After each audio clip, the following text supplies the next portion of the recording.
Hello everyone, আসসালামু আলাইকুম। কেমন আছেন আপনারা সবাই? দেখতে দেখতে রোজার আর মাত্র কয়েকটা দিনই বাকি আছে। তো রোজা তো চলেই এলো। এখন প্রতিটা ঘরে প্রতিটা গৃহিণী আমি জানি কিছু না কিছু আয়োজন রোজার প্রস্তুতি নিয়ে রাখছে সবাই, যে যার যার মতো।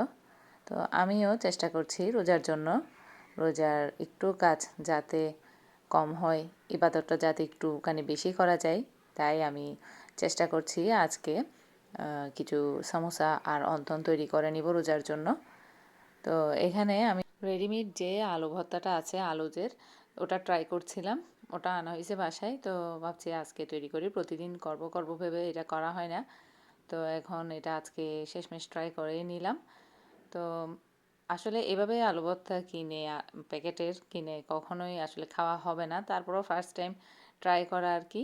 আমার মতে যেগুলো আসলে গৃহিণীরা আছে এগুলো ব্যাচেলারদের জন্য হলে হতে পারে, তবে গৃহিণীরা এটাকে কখনোই এটা কিনে হয়তো বা করবে না। আমি তো করব না, খুবই এক্সপেন্সিভ হয়। তো যাক, প্রথমবার ফার্স্ট টাইম এটা ট্রাই করে নিলাম, তবে অতটা খারাপ না যতটা ভাবছিলাম, ওটা মানে ঠিকই আছে। এটা আলুর গুঁড়ি বা ফ্রেঞ্চ ফ্রাইয়ের গুঁড়া এটা বলা যেতে পারে। তো এখানে আরও আছে পেঁয়াজ বেরেস্তা। পেঁয়াজ বেরেস্তাটা একেবারে খুবই ক্রিস্পি ছিল, পেঁয়াজ বেরেস্তাটা খুবই ক্রিস্পি ছিল। তারপরে এখানে আবার শুকনো মরিচও দিছে, শুকনো মরিচটাও কিন্তু খুবই ক্রিস্পি ছিল। আর ছিল লবণ। মরিচটা আমি তো আসলে আশা করিনি মরিচটা যে এতটা ক্রিস্পি থাকবে। মরিচটা দেখি যে খুবই একেবারে মুচমুচে আছে। পেঁয়াজ বেরেস্তাটাও মুচমুচে আছে। পেঁয়াজ মরিচ এগুলো পরিমাণ ঠিকই দিছে ওরা, আবার লবণও দিয়ে দিছে, এখানে লবণও ছিল। আর লবণ আমি কোনো এক্সট্রা অ্যাড করিনি আর। তারপরে এটাকে ভালো করে চটকে নিচ্ছি। আর শেষের যে ওরা মাস্টার্ড অয়েল সরিষার তেলটা দিছে, ওটার কারণে আসলে আমি বলবো জিনিসটা মানে খাওয়া গেছে বা মজা হয়েছে আর কি। তো ওরা যে পানি মাপার যে পাউচটা দিছিল ওটা দিয়ে পানিটা দিয়ে দিলাম। আর লবণ তো দেয়াই আছে, আর সরিষার তেলেরও পুরোটা দিয়ে দিছি। প্রথমে দেখতে মানে বেশি মনে হয়, বেশি মনে হলেও দেখা যায় যে না, ওরা যতটুকু দিছে ততটুকুতেই ঠিক, অতটুকু পুরাটাই মানে দিয়ে দিছি পানি আমি। তারপর তেলের পরিমাণও, তেলটা দেওয়াতে আসলে এটা খাওয়া হয়েছে সরিষার তেল, না হলে এটা তো মনে হয় না খাওয়া যেত। তো এটাকে আমি আসলে প্রথমে তো ভাবিনি এতটা মানে খাওয়া যাবে, মোটামুটি ঠিক আছে, এটা খারাপ না। ব্যাচেলারদের জন্য এটা ঠিক আছে, এটা বলা যাবে। তবে গৃহিণীরা, আমি তো এটাকে আসলে এটা কিনে কখনো এটা এভাবে খাবো না, খুবই ব্যয়বহুল হয়ে যাচ্ছে এটা। তো এখানে তেলটা প্রথমে বেশি মনে হলেও তবে পুরোটা দেওয়ার পরে সেই সরিষার তেলের ঘ্রাণের কারণে এটাকে আলু ভর্তা মনে হয়েছে আর কি। না হলে তো এটা বোঝা যাচ্ছিল না প্রথমে কি মাখতেছি কি করতেছি। তো এখন যাক, এটা করে এটা দিয়েছে আমার একটা মামি। তো উনি এনে দিছে আমাকে, না হলে তো এটা আমি আসলে কিনে নিতামও না কখনো। গিফট এর উপহার আর কি, গিফট। তো একজনের কাছ থেকে পাওয়া গিফট। তো যা পাইছি বা যা খাইছি আলহামদুলিল্লাহ মজার ছিল।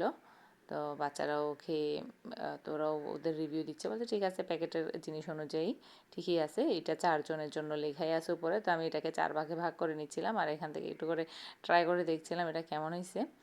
তারপর এখানে বাচ্চাদের টিফিনটা রেডি করে দিছি, ওদেরকে আজকে একটু ফ্রাইড রাইস করে দিছি। এখানে গাজর বাঁধাকপি চিকেনও দিছি। তারপর একটা ডিম দিয়ে দিচ্ছিলাম দুজনকে হাফ করে, আর একটুখানি আলু ভর্তা বেঁচে গিয়েছিলো, আলু ভর্তাটাও ছেলের টিফিনে দিয়ে দিলাম।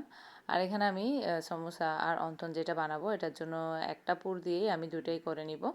তো এখানে বেশি করে পেঁয়াজ কাঁচামরিচ কুচি আর হলুদ মরিচ গুঁড়ো গরম মশলা গুঁড়ো সব কিছু দিয়ে এখানে আলু গাজর আর যে ভুট্টাটা আমি রাখছিলাম সিদ্ধ করে ফ্রিজে ওটা দিয়ে দিছি। তো এগুলা এখন দেখতে বেশি মনে হলেও একেবারে কমে যাবে। তো এটা এই তো এখানে এগুলোকে আমি গাজর আর আলুকে কিউব করে কেটে দিয়ে দিলাম আর কি। তো এভাবে করে নিলে এটা মজার হয়, খুবই মজার হয়। তো এই পুরটা দিয়ে একেবারে রোলও তৈরি করা যাবে, তবে আমি সমোসা আর অন্থন তৈরি করে নিব আজকে। এখানে আমি ফিলো শিট নিয়ে নিলাম, এটা যে কোনো সুপার শপে এগুলো পাওয়া যায়। তো ফিলো শিটটাকে আমি প্রথমে এইভাবে সমোসার তৈরির জন্য কেটে নিচ্ছি। তারপর এভাবে একটা একটা করে আলাদা করে নিচ্ছি। এভাবে টান দিলেই খুবই সহজে বেরিয়ে আসে, একেবারে ইজি। সুপার শপ থেকে এটা কিনে নিয়ে যদি তৈরি করি তাহলে অনেকটা সময় বাঁচে। তবে এখন আমি সমোসাটা তৈরি করে নিচ্ছিলাম। এভাবে একটা আটাও তৈরি করে নিছি, ময়দা দিয়ে একটুখানি পানি দিয়ে একটা আটা তৈরি করে নিয়ে এভাবে করে আমি একটা একটা করে সমোসা তৈরি করে নিব।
সমোসার ভাজটা একেবারেই সহজ। এখানে আমি আরেকটা ভিন্নভাবে তৈরি করে নিচ্ছি। এখানে আমি প্রথমে পুরটাকে বসিয়ে দিয়ে এভাবে ভাজ করে করে এক পাশ থেকে আরেক পাশে উল্টে দিব।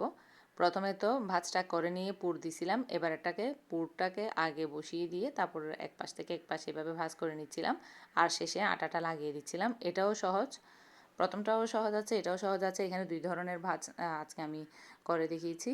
একটা হচ্ছে হাতে নিয়ে ভাঁজ করে ওইখানে পুর দেয়া, আর একটা হচ্ছে পুরকে বসিয়ে দিয়ে এটাকে এক পাশ থেকে এক পাশ ভাঁজ করে নেওয়া। এই তো আমার একে একে সবগুলা তৈরি করা শেষ সমোসা। আর এভাবে আমি আগে পুরটাকে বসিয়ে দিয়ে এক পাশ থেকে ভাঁজ এনে এভাবে করে করে এক সাইড থেকে এক সাইডে করে নিলে এটাও খুবই সহজ, একেবারেই সহজ এই সমোসাটা এইভাবে তৈরি করে নেওয়া।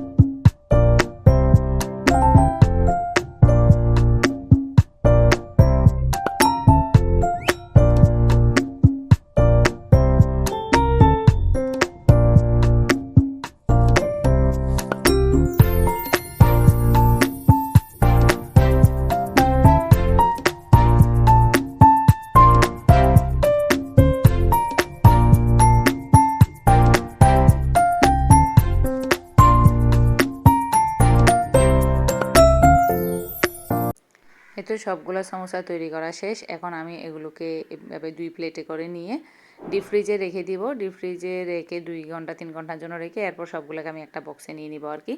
এখানে আমি কিছু অন্থনও তৈরি করে নিয়েছিলাম। এখন আমি অন্থনের ভাঁজটা একটু দেখিয়ে দিই। জাস্ট এক পাশে অল্প করে দিয়ে, অন্থনেরটাতে অত বেশিও দেওয়া যাবে না, এটা না হলে ভাঁজ করা যায় না।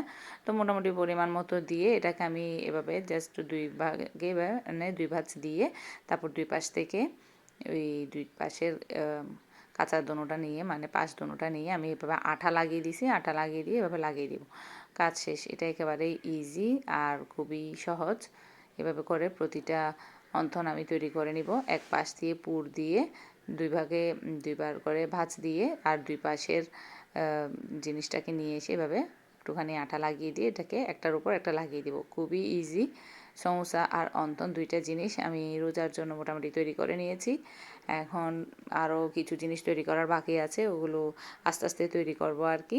সবগুলোকে আমি ডিপ ফ্রিজে রেখে তারপরে বক্স করে রেখে দিব। বাচ্চারা আসলে এই সমস্ত খাবার পছন্দ করে, আর রোজাতে যেহেতু এগুলো একটু বেশি খাওয়া হয় তাই তৈরি করা আর কি। তো কষ্ট হলেও নিজে একা হাতে করা লাগলেও এগুলো সব কিছু করে ফেলা লাগে। তো এখন আমি ফ্রিজ থেকে এগুলো বের করে নিয়ে সব কিছু বক্স করে এবারে মানে এখন ঢুকিয়ে রাখবো, ফ্রোজেন করে নিচ্ছি। এটা অলরেডি 2-3 ঘন্টা ফ্রিজে থাকার পর একেবারে শক্ত হয়ে গেছে, মানে ফ্রোজেন হয়ে গেছে আর কি। এখন এগুলোকে বক্স করে রেখে দিব এভাবে। এখন আমি অন্তনটাকে রাখবো, অন্তন সহ এই বক্সে হবে না, অন্তনের জন্য আবার আমি পরবর্তীতে আরও একটা বক্স নিই। তো সবকটা এভাবে লেগে গেছে। ফ্রিজে রাখার পর এটাকে তুলে নিয়ে এখন আমি বক্সে রেখে দিব। ভিডিওটি ভালো লাগলে অবশ্যই একটি লাইক দিয়ে দিবেন এবং চ্যানেলটি ভালো লাগলে সাবস্ক্রাইব করে নেবেন। আজকের জন্য এই পর্যন্তই। আল্লাহ হাফেজ।